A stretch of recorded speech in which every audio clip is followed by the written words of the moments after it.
میرے بھائیوں میرے بزرگوں، توحید کسے کہتے ہیں؟ دیکھیں، توحید یہ عربی زبان کا لفظ ہے، وحدہ یوحدو۔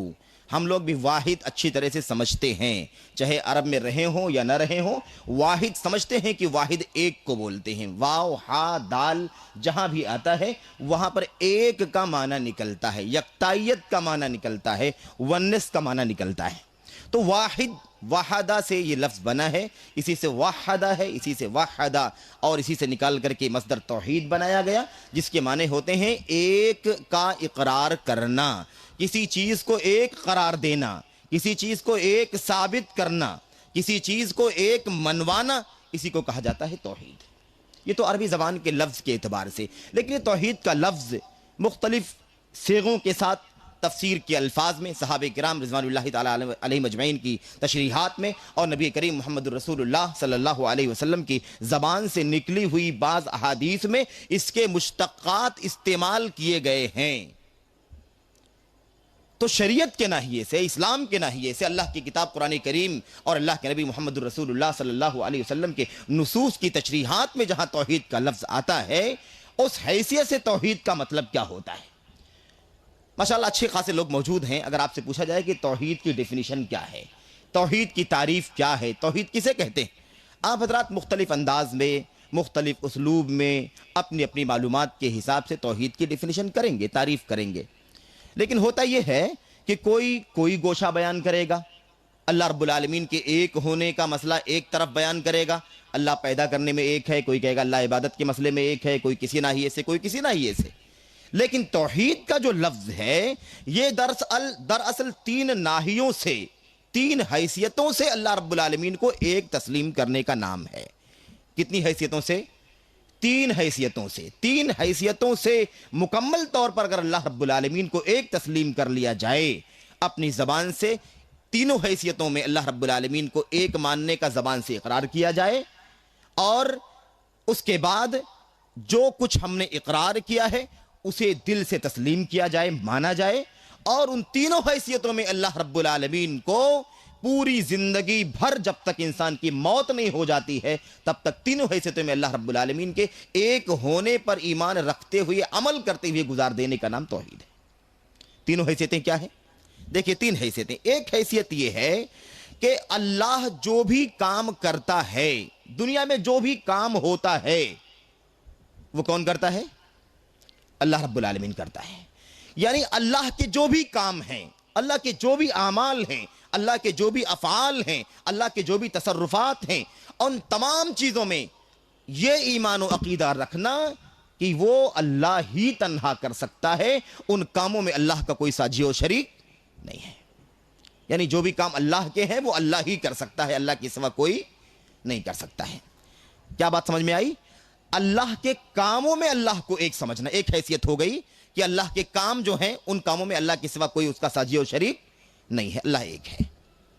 یہ ہو گیا اللہ کے کاموں میں۔ دوسری حیثیت کیا ہے؟ بندوں کے اعمال، اللہ کے کام نہیں، وہ تو ہو گیا، بندوں کے جو کام ہیں، بندوں کے جو افعال ہیں، ہم اور آپ جو کام کرتے ہیں، اس بات کا عقیدہ رکھنا کہ ہمارے اور آپ کے افعال، بندگان کے جو افعال ہیں، ان افعال کا تنہا مستحق کون ہے؟ اللہ رب العالمین کی ذات ہے۔ اللہ کے جو افعال ہیں وہ افعال اللہ کے سوا کسی اور کے بس میں نہیں ہیں۔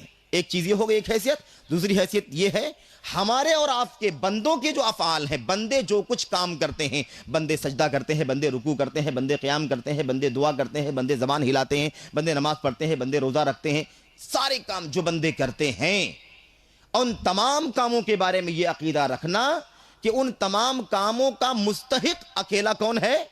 اللہ رب العالمین ہے۔ یہ دوسری حیثیت۔ دو حیثیتیں ہو گئی۔ تیسری حیثیت کیا ہے؟ تیسری حیثیت یہ ہے کہ جتنے اللہ رب العالمین کے نام ہیں، اللہ کی جتنی صفتیں ہیں، اللہ کی جتنی خوبیاں ہیں، جن کا تذکرہ اللہ رب العالمین نے اپنی کتاب قرآن کریم کے اندر فرمایا ہے، یا اللہ کے نبی محمد الرسول اللہ صلی اللہ علیہ وسلم نے اپنی سنت میں فرمایا ہے، وہ سارے اللہ رب العالمین کے بارے میں بیان کیے ہوئے نام، قرآن کی آیتوں کے، حدیثوں کے، ان ناموں کا، ان صفات کا مستحق اور اس کے لائق اللہ کے سوا کوئی نہیں ہے۔ یہ تین حیثیتیں ہیں. ان تین حیثیتوں میں اگر ہم نے اللہ رب العالمین کو توحید یعنی ایک مان لیا کہ اس میں اللہ کے سوا کوئی اس کے لائق نہیں ہے, اللہ کے سوا کوئی اس کا مستحق نہیں ہے, اللہ کے سوا اس پر کوئی طاقت اور اختیار نہیں رکھتا ہے, تو ہم کیا ہو جائیں گے؟ موحد ہو جائیں گے, اللہ کی توحید کے ماننے والے ہو جائیں گے. یہی تقاضا ہے, یہی مطلب ہے اس اعلان کا جو ہم کرتے ہیں لا الہ الا اللہ محمد الرسول اللہ میں پہلا ٹکڑا جو ہے کلمہ طیبہ کا لا الہ الا اللہ, یا ہم کہتے ہیں اشہد ان لا الہ الا اللہ. سمجھ رہے ہیں؟ یہ توحید ہے. اب اگر ہم ایک زبان میں کہنا چاہیں تو ہم کیا کہیں گے؟ اب آپ نے جو پہلے شروع میں سنا تھا, اللہ کے افعال میں, اللہ کے کاموں میں اللہ کو ایک ماننا. مثال کے طور پر مارتا اللہ رب العالمین ہے, جلاتا اللہ رب العالمین ہے, روزی اللہ دیتا ہے, بارش اللہ اتارتا ہے, اور دنیا کے اندر جو کچھ بھی ہوتا ہے وہ کون کرتا ہے؟ اللہ رب العالمین کرتا ہے. اسی کو کیا کہا جاتا ہے؟ ربوبیت. اس کا نام کیا ہے؟ ربوبیت. اللہ کو رب کی حیثیت سے اکیلا تسلیم کرنا. اللہ کے سارے کام, سارے افعال, سارے تصرفات کس قسم میں آتے ہیں؟ ربوبیت میں آتے ہیں. الحمدللہ رب العالمین, الحمدللہ رب العالمین. تمام تعریفیں اس اللہ کے لیے ہیں جو سارے جہانوں کا رب ہے, ان کی نگہبانی کرنے والا ہے, اسے انجام دینے والا ہے, اس کی تربیت کرنے والا ہے, اسے نبھانے والا ہے, انجام دینے والا ہے. اسی کو کہا جاتا ہے رب. اسی سے ربوبیت کہا گیا ہے, جس کا مطلب ہوتا ہے اللہ کے کام جو اللہ کرتا ہے, یہ عقیدہ رکھنا کہ یہ کام اللہ کے سوا کوئی اور نہیں کر سکتا. اللہ مارتا ہے, کوئی اور مار نہیں سکتا. اللہ جلاتا ہے, کوئی جلا نہیں سکتا. اللہ اولاد دیتا ہے, اللہ کے سوا کوئی اولاد دینے کی طاقت نہیں رکھتا ہے. اللہ بارش اتارتا ہے, اللہ کے سوا کوئی بارش نہیں اتار سکتا. اللہ بیمار کرتا ہے, کوئی اللہ کے سوا بیمار نہیں کر سکتا. اللہ شفا دیتا ہے, اللہ کے سوا کوئی شفا نہیں دے سکتا. اللہ روزی دیتا ہے, اللہ کے سوا کوئی روزی نہیں دے سکتا. اللہ فقیر بناتا ہے, اللہ کے سوا کوئی کسی کو فقیر نہیں بنا سکتا. لا مانع لما اعطیت ولا معطی لما منعت. اے اللہ, تو جس کو دینا چاہے اسے کوئی روک نہیں سکتا, اور جسے تو نہ دینا چاہے, روکنا چاہے, اسے کوئی عطا نہیں کر سکتا, دے نہیں سکتا. آئی بات سمجھ میں آپ کو؟ اللہ کے کاموں میں اللہ رب العالمین کے بارے میں یہ عقیدہ رکھنا کہ اللہ کے سوا کوئی نہیں کر سکتا. اسی کا نام ہے توحید. ربوبیت میں رب کی حیثیت سے اللہ رب العالمین کو ایک تسلیم کرنا.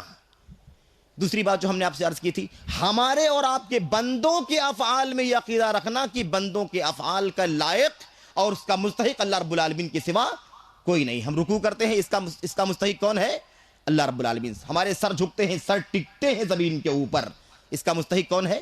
اللہ رب العالمین. ہاتھ اٹھتے ہیں دعا کے لیے, اس کا مستحق کون ہے؟ سجدہ کرتے ہیں, اس کا مستحق کون ہے؟ نظر مانتے ہیں, اس کا مستحق کون ہے؟ نیاز کرتے ہیں, اس کا مستحق کون؟ الغرض جتنے بھی افعال ہم کرتے ہیں عبادت کی حیثیت سے, اجر کی حیثیت سے, ثواب کی حیثیت سے, ان کاموں کا مستحق اگر کوئی ہے تو اللہ رب العالمین کی ذات گرامی ہے. اس کو کیا کہتے ہیں؟ اسی کو توحید عبادت کہتے ہیں. عبادت ہم کریں گے اللہ رب العالمین کی, اور دنیا میں جو کچھ ہوگا وہ کون کرے گا؟ اللہ رب العالمین کرے گا. تو اس کو توحید عبادت کہتے ہیں, یا توحید عبودیت بھی کہتے ہیں. اسی کو توحید الوہیت بھی کہتے ہیں, کیونکہ لا الہ سے نکلا ہے. لا الہ, اللہ کے سوا کوئی عبادت کے لائق سچا نہیں ہے. یہی اقرار, اسی کا نام توحید عبادت ہے, توحید الوہیت ہے. تیسری بات جو ہم نے عرض کی تھی, یہ اللہ کے جتنے نام ہیں, اللہ کی جتنی صفات ہیں, اللہ کی جتنی خوبیاں ہیں, ان تمام چیزوں میں یہ عقیدہ رکھنا کہ یہ اللہ رب العالمین ہی کے لیے لائق و زیبا ہیں. مثال کے طور پر اللہ رحمان ہے, جو رحمان کے اندر رحم کا معنی پایا جاتا ہے وہ اللہ کے سوا کوئی نہیں کر سکتا. اللہ غفار ہے, غفور ہے, بخشنے والا ہے, یہ بخشش اللہ کے سوا کسی کے بس میں نہیں ہے. اللہ رزاق ہے, روزی دینے والا ہے, یہ روزی دینے کی طاقت اللہ رب العالمین کے سوا کسی کے پاس نہیں ہے. اللہ بخشنے, اللہ معاف کرنے والا ہے, اس کے سوا اللہ رب العالمین کے سوا کسی اور کو اس کی طاقت نہیں ہے. اس انداز سے جتنی خوبیاں, جتنے نام اللہ رب العالمین کے, رحمان, رحیم, غفور, غفار, کریم, اور مختلف انداز میں, تقریباً ان کی تعداد کے بارے میں صحیح بات تو یہ ہے کہ ان کی تعداد کا پتہ ہی نہیں اللہ کے نام کتنے ہیں, اللہ کی صفتیں کتنی ہیں. کیوں؟ ہمارے اندر ایک دو خوبیاں ہوتی ہیں نا. ہم لکھنا بھی جانتے ہیں, اس لیے ہم کاتب کہتے ہیں, ہمیں لوگ کاتب کہتے ہیں. ہم پڑھنا جانتے ہیں, لوگ ہمیں قاری کہتے ہیں. ہم کمپیوٹر چلانا جاتے ہیں, لوگ ہمیں اس نام سے بھی یاد کرتے ہیں, کمپیوٹر بھی چلانا جانتا ہے, اسے اس کی بھی معلومات ہے. ہم جتنی کام ہم کرنا چاہتے ہیں, میکینک ہے اور بڑھئی ہے اور فلاں ہے, فلاں ہے, فلاں, جتنے کام ہم جانتے ہیں اتنے نام ہمارے بیان کیے جاتے ہیں. آدمی فلاں بھی کام, یہ بھی ایسا بھی ہے, یہ بھی ہے, یہ بھی ہے, یہ بھی, فلاں آدمی کے اندر 10 خوبیاں ہیں. لیکن اللہ رب العالمین کی خوبیوں کا کوئی شمار ہے؟ اللہ میں کتنی طاقت ہے، کتنی خوبی ہے، اس کا کوئی حد اور اس کی کوئی شمار نہیں ہے۔ اسی لیے اللہ رب العالمین کی جب خوبیوں کا شمار نہیں ہے، اللہ کے کاموں کا شمار نہیں ہے، اللہ کی طاقت کا شمار نہیں ہے، تو پھر اللہ کے نام اور اس کی صفات کی تعداد کا کوئی پتہ لگا سکتا ہے کتنے؟ اسی لیے صحیح بات یہ ہے، حضرت رسول کریم صلی اللہ علیہ وسلم نے مسند احمد بن حنبل کی روایت میں فرمایا ہے کہ اے اللہ، تیرے وہ سارے ناموں کے حوالے سے میں دعا کرتا ہوں جو نام تیرے علم غیب میں ہے کوئی نہیں جانتا ہے۔ جو اللہ کے اسماء، اللہ کی صفات، اللہ کی خوبیاں، اے اللہ جو تیرے علم غیب میں ہیں، ہم کتنا جانتے ہیں؟